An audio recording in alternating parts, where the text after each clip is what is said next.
உங்க வீட்டுக்கு ஒரு நபர் வருகிறார் பாருங்க, அதாவது உங்க வீட்டுக்கு ஒரு ரட்சிக்கப்படாத ஒரு சொந்தக்காரங்க உள்ள வராங்க, குடும்பம் வராங்க. நீங்க நிறைய காரியம் பேசுங்க, 1 மணி நேரம் பேசுங்க, 2 மணி நேரம் கூட பேசுங்க. இந்த 2 மணி நேரம் பேசி முடிச்சுட்டு ஒரு 2 நிமிஷம் நீங்க படிச்ச ஒரு வசனத்தை நீங்க அவங்களுக்கு சொல்லுவீங்க அப்படின்னா 2 நிமிஷம் சுவிசேஷம் அவங்க வாழ்க்கையை மாற்றக்கூடியது. நீங்க பேசின 2 மணி நேரம் வார்த்தை ஒன்றும் பிரயோஜனம் கிடையாது. நீங்க எண்ணி பார்த்தீங்க அப்படின்னா ஒன்றும் கிடையாது. அதுல யோசித்து பாருங்க.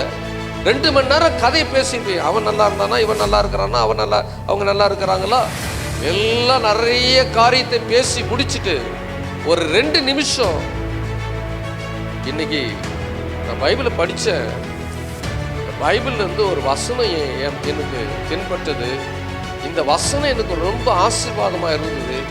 இந்த வசனத்தை நான் உனக்கு சொல்லிக் கொடுக்க விரும்புகிறேன், இந்த வசனத்தை உன்னோட நான் பேச விரும்புகிறேன் அப்படின்னு சொல்லிட்டு 2 மணி நேரம் பேசுன நீங்க 2 நிமிஷம் அந்த வசனத்தை நீங்க சொல்வீர்களானால் அந்த வசனம் உங்களுக்குள்ள கிரியை செய்யும். எத்தனை பேர் விசுவாசிக்கிறீங்க? 2 மணி நேரம் ஊர் கதையை பேசுங்க. பேசி முடிச்சுட்டு போறதுக்கு முன்னாடி எங்க சர்ச்சில் ஒரு வசனத்தை இந்த வாரம் சொன்னாங்க.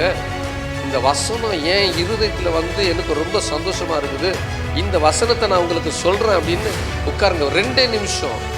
இந்த 2 நிமிஷம் வார்த்தையை நீங்கள் அவர்களுக்குள்ளே போதிப்பீர்களானால் அந்த வசனம் கண்டிப்பா அவருடைய வாழ்க்கையில மாற்றங்களை உண்டு பண்ணும். அவங்க நல்லா சிரிச்சு பேசியிருப்பாங்க. இந்த 2 நிமிஷம் பேசி பாருங்களேன், முகமே மாறிடும். ஏன்னா ஏராளமான பிரச்சனை சுமந்து கொண்டு வந்திருப்பாங்க, ஏராளமான நெருக்கத்தில் இருப்பாங்க, ஏராளமான கஷ்டத்தில் இருப்பாங்க, சமாதானம் எல்லாரும் இருப்பாங்க, சந்தோஷம் கெட்டு போய் இருக்கும். நீங்க சொல்லுகிற இந்த 2 நிமிஷம் வார்த்தையானது அவங்க இருதயத்திலே அப்படியே ஊடுருவி பாய்ந்து அவங்க வாழ்க்கையில் இருக்கிற அத்தனை காரியத்தை அப்படியே 2 நிமிஷத்துல என்ன பண்ணிடும், அது படம் பிடிச்சு காட்டிடும்.